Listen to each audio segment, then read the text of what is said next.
What is going on, guys? Welcome back to my channel, Previews and Vlogs. Thanks for coming back and enjoying all these videos and actually liking them and subscribing to my channel. Alright, so today we're gonna be actually doing some work on the Pathfinder, which is my wife's car. So on Wednesday of this week, I took the car in for an oil change at Nissan, and of course they looked over the car. They always give you the inspection and everything, and they told me, of course, the front brakes were down to about 2 millimeters with a lot of rust on the inside rotors. Understandable. I bought the car used with about, I think it had about 32,000 miles on the car, or 28,000 miles, that's what I had. 28,000 miles on the car, bought it used, and I've had it for a little bit, over 6-7 months already, or my wife's been driving it, and we put about 10,000 miles already. So I know when I bought the car, the tires needed to be replaced. They were down to about 30 seconds. The brakes were about that 4 millimeter range, 4 millimeter range. But now, of course, the front brakes are down to almost nothing. And the back brakes are still in that 4 millimeter range, which is still decent and doable and passable, but I'm gonna be doing all the brakes. Now, of course, the brakes I'm gonna be doing are going to be the Powerstops. Now, I always, I have that one video that I get a lot of flack about, telling me, oh, you didn't clean the hubs, you're retarded, this and that and the other. But yes, I didn't clean the hubs properly. I did clean them, I just didn't get all that caked on rust out of them. So now brakes are normally something that almost anybody could do if you have some mechanical incline. If you don't, I don't suggest doing this because, again, it is brakes. It's something that stops your car. And I got the Powerstop Evolution brakes. Now these are OEM replacement brakes. They're not like the high performance ones, even though I should have gotten her those. The way she drives, she thinks this thing is my car, is a CTS V Sport or even a Lambo. But anyways, I got her pretty much the OEM replacement ones.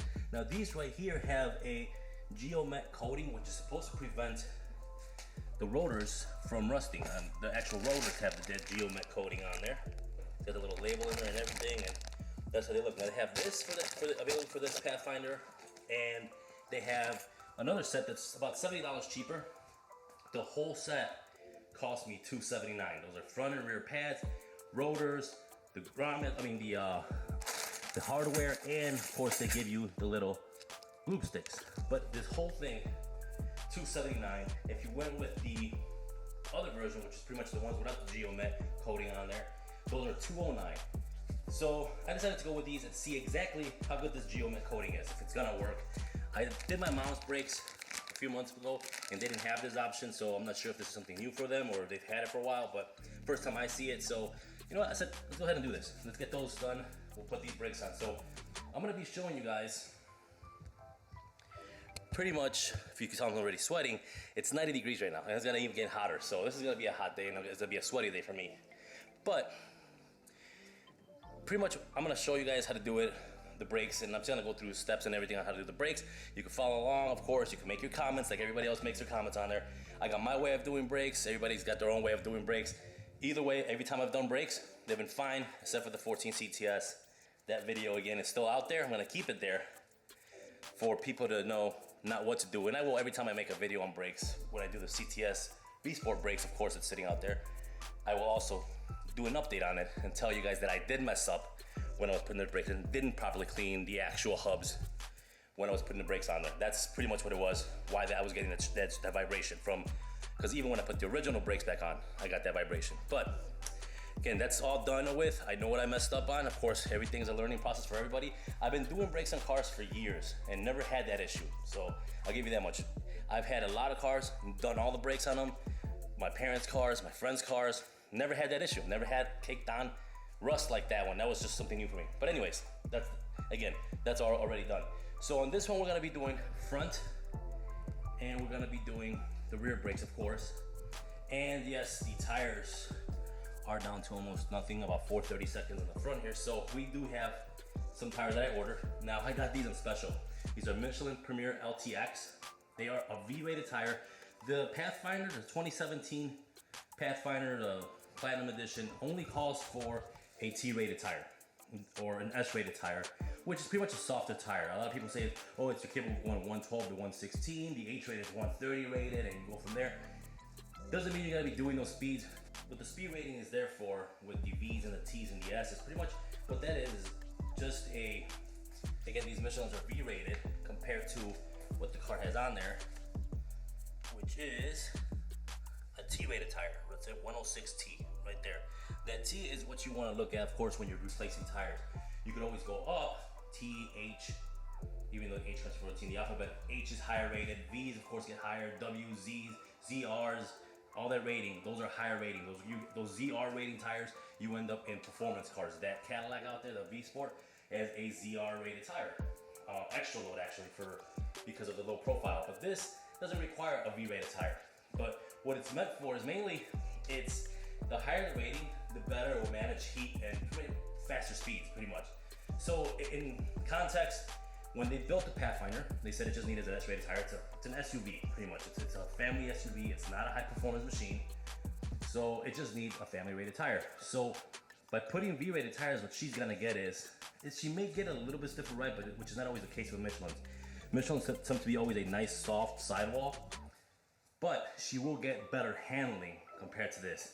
And she will feel it. Basically going in, anytime you replace a low speed rated tire, TS, or even an H, which is a little bit higher, to a V or Z or anything like that, you feel the difference. You'll feel more of the road, but you'll feel the handling difference because the sidewall gets a little bit stiffer. That's a little lecture on tires. I'm not gonna go all into tires. I used to sell tires for years. I was a tire manager at Costco. So I went through a bunch of training classes. Some stuff I remember, some stuff I don't, but Michelin training class was awesome out in South Carolina, and these Michelins again were $112, $120 or something, on sale from $210. So I jumped on them, got the Michelins for her truck. She's gonna be happy with them once we get them installed. And those will be getting installed when the wheels get repainted, because if you guys look at these, they look like a grayish black, which I'm fine with, but when it hits the sun for some reason, they look blue. And CPC is gonna redo them. I gotta drop the car off on Monday, they'll be redoing them. But again, that's something else that has got to be done with this car. But anyways, let's get back to the brakes here. Kind of went off track. So we're gonna be putting on these brakes, 2017 to 2020 Pathfinder, pretty much the same deal all the way through. All right, so here's all the tools we're gonna use. It's gonna be, of course, just to get a drill with a wire wheel. That's to clean any rust off from the mating surface when you put the new rotor back onto the hub. A piston compress gun here, just for the piston for the caliper. Got a 6-inch, half-inch extension. 21mm socket, impact socket, 7/8 socket as well, and a 7/16 socket, and that's for the calipers. Some penetrating oil, brake cleaner, a breaker bar in case we need it. Normally I used to take the wheels off with a breaker bar, but I ended up picking up this new Bauer gun, and we're gonna see how that works out. It's a 3/8 gun, but I have an extension in there, which goes 3/8 to half-inch. Make sure it's always an impact extension as well.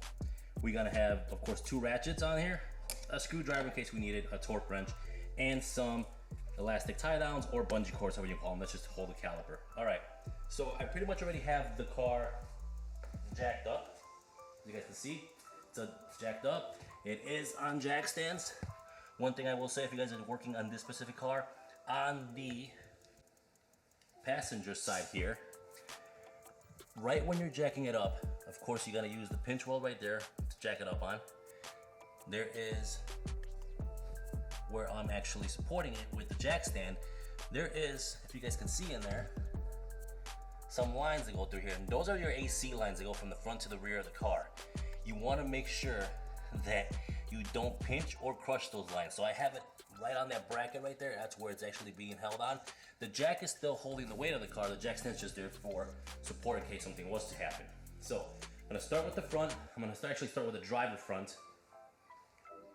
And I'm gonna do one side here on the front. I'm gonna show you guys how to do that side, and then you gotta pretty much do the same thing on the other side, and then I'll do the rear. I'll show you how to do the rear as well. You'll see me do one side. I won't show you all 4 sides, of course, because if you do one side, the other side is exactly the same. So let's go ahead and get started. First thing I'm gonna have you guys do, of course, the first thing I always do is start up the car, turn the wheel, whatever you're working on, turn it, make sure it's facing outward. So the caliper is pretty much facing outside of the wheel, not inside. It's always easier to work on it that way. All right, so now we got the tires off. I actually took the tire off the other side as well, so that you can see everything. Can't really feel the rotor, but you can feel the rust on here. I'm not sure whether you're able to see any. It's all rusted up right there. But anyways, this one I had a hard time getting off. So that's what that breaker comes in handy. The torque wrench did its job on being able to pull off anything that was tightened normally, but there was two of them on this side that didn't want to come off, and the torque wrench just gives up. So honestly, I don't know if I'm going to take it back or not, because it wasn't able to take them off. So I don't know if that just protects itself. It did get the other lug nuts off, so it's not like it broke or anything like that, but it just kind of gave up, like it wasn't doing anything, giving any more power.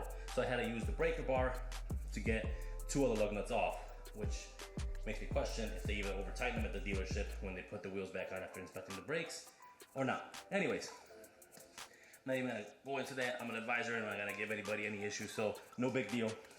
That's out.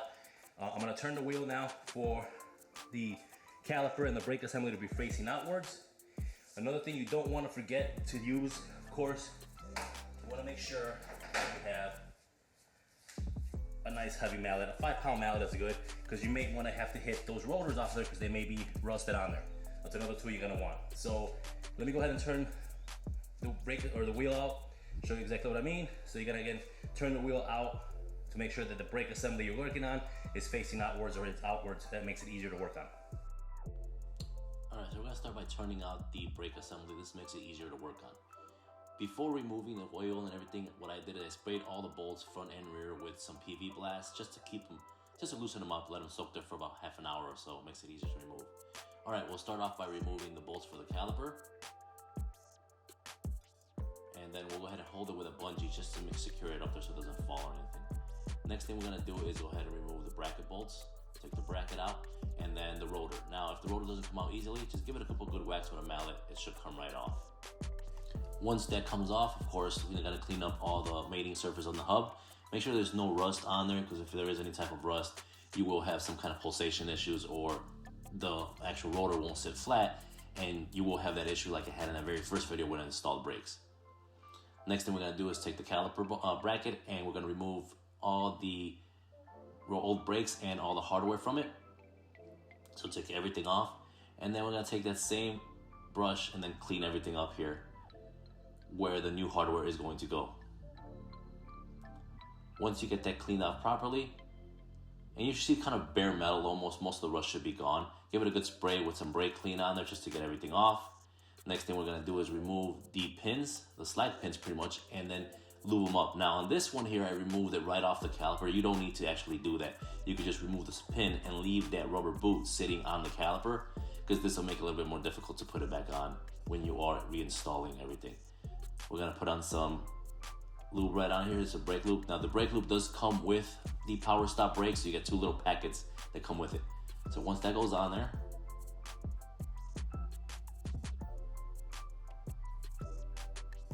we'll do the other side as well. And again, just like that, it pops off. This makes it easier when you pull the actual pin right off the boot.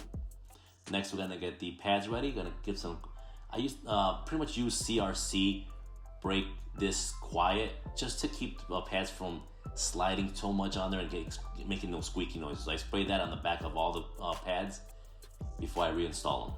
All right, so after doing that, we're gonna compress the pistons. You can do that using a tool that's sold at AutoZone for like 40 bucks, or you can use a C-clamp to compress it. Make sure both pistons are flush. Next thing we're gonna do is install the rotors.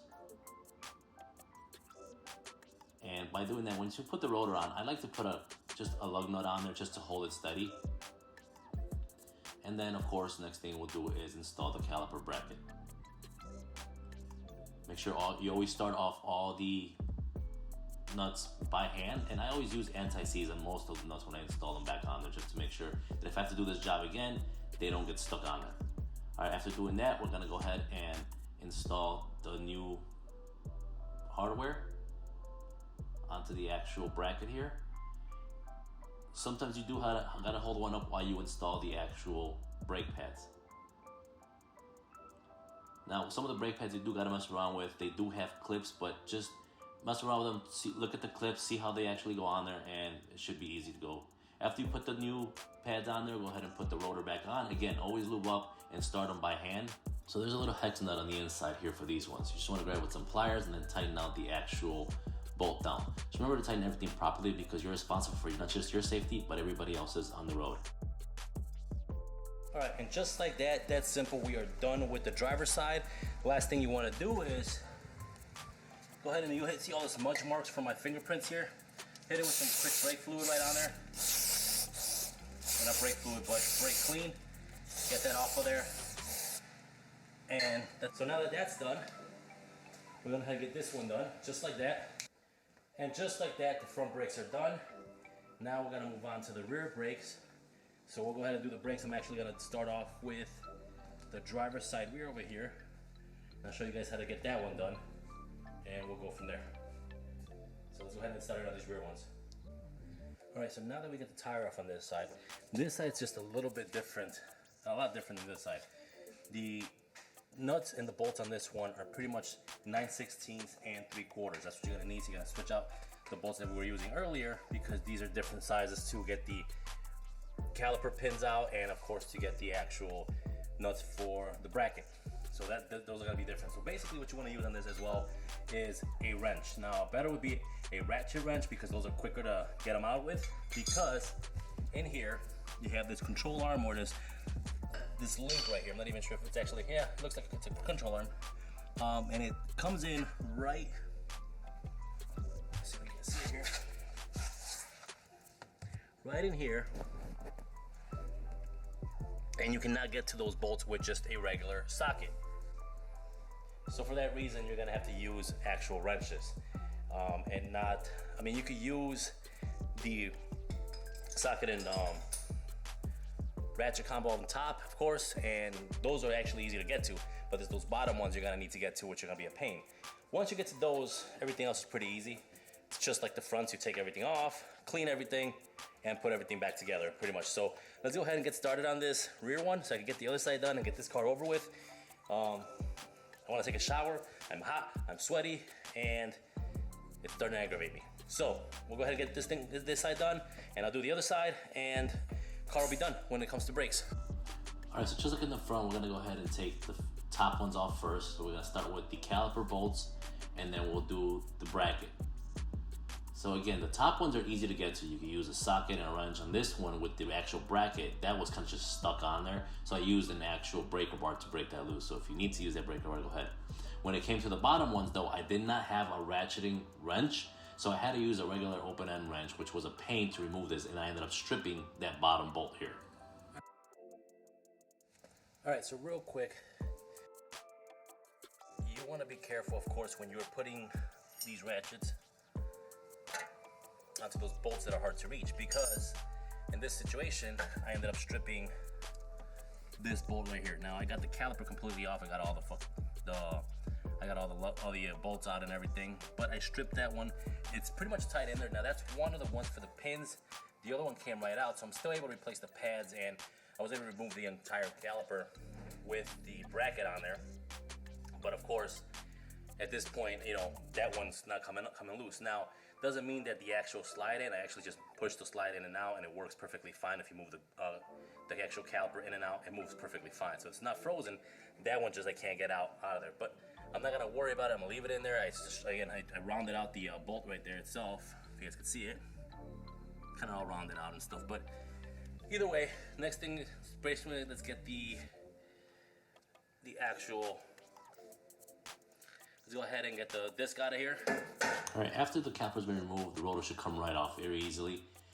You want to, same thing, clean the hub on there just to make sure you get proper maintenance surface. One thing I will say is if you want to adjust your emergency brakes right now, which are your basically shoes right there, you can do an adjustment on them right now if you like. If not, on my particular car, I didn't need it, so didn't need to do it. Once you're done with that, go ahead and just spray some brake cleaner on there, get all the dust off of there pretty much. And the next thing you know we're gonna do is pretty much we're gonna grab the old rotor. There's a little rubber grommet right here. It's pretty much for like your inspection window. So you're gonna pop that out of there with a screwdriver, and then you're gonna take the new rotor and we're gonna install it right onto that. It's very simple to install if you wanna lube it up a little bit just to make it easier, but it just pops right back on there. Then we're gonna go ahead and put the new rotor back on there. We'll clean off the actual caliper. Now in this particular, since I couldn't separate them because the bolt got stuck, but it was easier, compressed, didn't need to put a pad on it just to compress the actual caliper piston. Remove all the old hardware, all the old brake pads, of course, just like we did in the front. And again, if you got yours completely out, it's even better when everything's out. Mine couldn't get all out, but I was able to work on it while it was still kind of attached to the car through the brake line. So again, clean all the rust off of it all. Make sure you check your boots on there. Same thing you used to do on the front. Alright, so once we got the caliper mounted back on there, let's go ahead and put all the brackets in. Now, Powerstop with these particular brakes sends you two different types of brackets, and I didn't notice that. One is smaller, one is bigger, and I was struggling here because I'm like, why wouldn't this top one fit? And it's because I was trying to put the smaller one on there. So I don't know if these Nissans have a different type of bracket on there, smaller or bigger, but they send you all the hardware needed. I did find the bigger bracket on there, sprayed some anti-squeak on there, and then put it back on. Not a problem. Make sure when you are putting everything back together, you do spray some anti-squeak on there so you won't have any squeaking issues. And also just lube up all the bolts that you're putting back on there with anti-seize, just so you won't have any issues if you have to take the brakes off again for whatever reason in the future, or you have to redo brakes.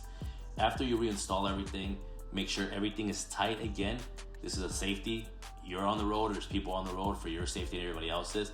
Before you actually start the car and start driving it, always pump the brakes a few times to get the fluid back into the actual caliper and get the pistons to compress.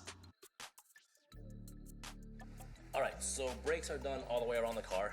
Just finished the backs. These ones, like I said, I had to fight a little bit more just because I didn't have the ratcheting 3/4 wrench that I needed for the bottom one. If I did, I would have had it easier, of course. With the regular wrench that I have sitting right there, I have to pretty much kind of loosen it up and then of course take it out, loosen it up, taking it out. It does a half a turn or a turn with a, you know, the 6-inch pretty much nut that's coming out of there. So anyways, this side's done. I'm gonna take care of the other side off of camera, put the tires on the car, and then we're gonna go drive the car.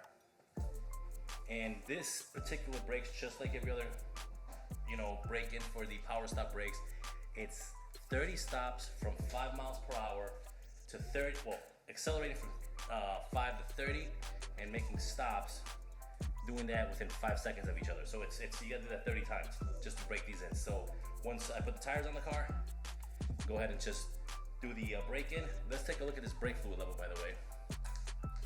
And again, look how high it is right now. It is all the way to the very top here almost. Now, of course, once I start the car, first thing you're gonna wanna have to do is step on the brakes a few times, give them a few pumps just to get the pistons to come back out, because they're all compressed right now, and that'll make the brake level go back down a little bit, and it should be at normal level. But everything's turned out good so far. Just a little bit of an issue with the rear ones. I had a battle a little bit with because of that, where those 2 bolts were, and then that control arm being in the back there in the way. Other than that, it was a pretty smooth job. So I'm gonna go ahead and put the tires on, then go drive it, and then I'll see you guys in just a second. You know, 30 miles per hour down to 5, 30 times. Then you gotta cool them off, of course. So I had to drive the car for a little bit more just to cool off the brakes. So this is what they should look like once they are pretty much broken in. You get the nice shine to them, just like pretty much they all should. Of course, when you're doing this procedure, you're going to, of course, with this car, you're gonna smell like a plasticky smell.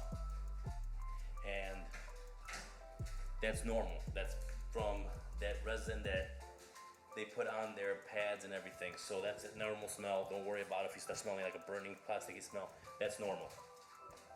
Also with this car, because it does have an ABS and of course the automatic braking on this thing, one thing that you will notice is the first time you hit the brakes on the car and you hit them hard, it's gonna feel like it stops and then it kind of pushes down a little bit further, or the brake pad goes down a little bit further. And again, that's because of that braking system. It is the ABS kicks in and it pretty much takes in fluid again. So you'll feel that once and that's normal. After that it gets normal and you don't feel it again. So let's just check the brake fluid level on the car, and that's pretty much it. We're done with this car. Just pop the hood here. Brake fluid level seems good. Right where it should be. Actually, it's above the full mark, or the high-end mark part. We'll just leave it there for now. So the wife is actually going to be taking this thing into Chicago right now. They're gonna be going out to my in-laws. So I'm not going. I'm tired. I just told them go ahead, take the kids, go have fun, and I'm staying here. But again, car's done. Again, we went with the Powerstop brakes on this one, and in the future I will give you guys a update on that Geomat or Geotech, I forgot what it's called, but whatever they have on there, if it actually keeps it from rusting. But again, Powerstop makes great brakes. I don't have an issue with them. I've done them on my mom's car, on my other cars in the past.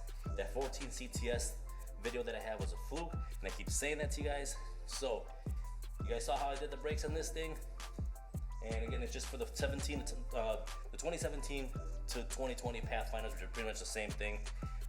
You can take the same, of course, knowledge and thing that from this and take it on another car. But again, every car is different.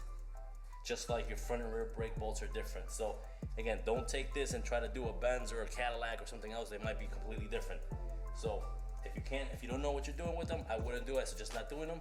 But anyways, I hope you guys enjoy this video. It's hot. I'm gonna go inside, take a shower, and relax. I'll see you on the next video. And if you're stopping by for the first time and you like this, do not forget to hit the subscribe button, hit the like button, and share this video. I'll see you guys next time. Take care.